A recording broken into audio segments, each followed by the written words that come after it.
อืมนี่งอคุณหน่อยร่างกินห้ำ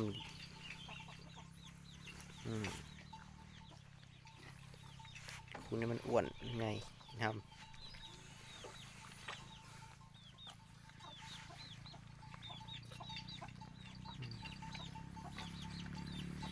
กินดีได้มันห้ำคุณผสมกับหมวอาหารแหมกินดีอ้วนอ้วน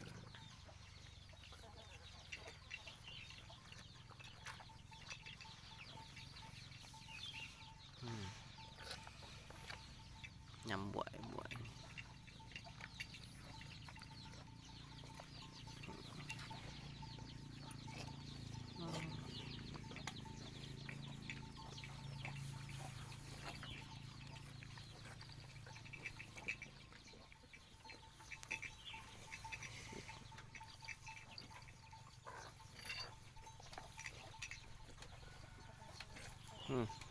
เอาตัวอื่นกับตัวใหญ่ตัวนี้ชุ่มใหญ่กินเครื่อง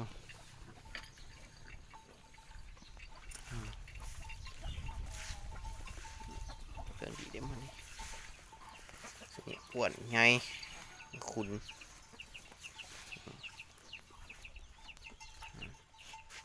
หน่อยก็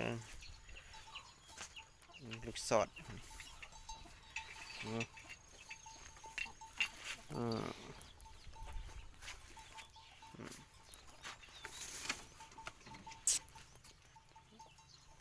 เหลื่อม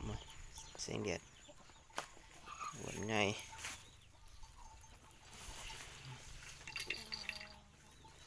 ไป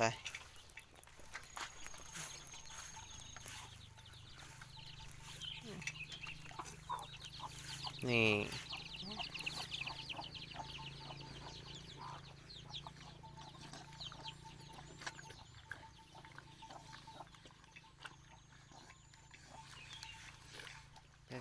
กินทำบวยคือหมูนี่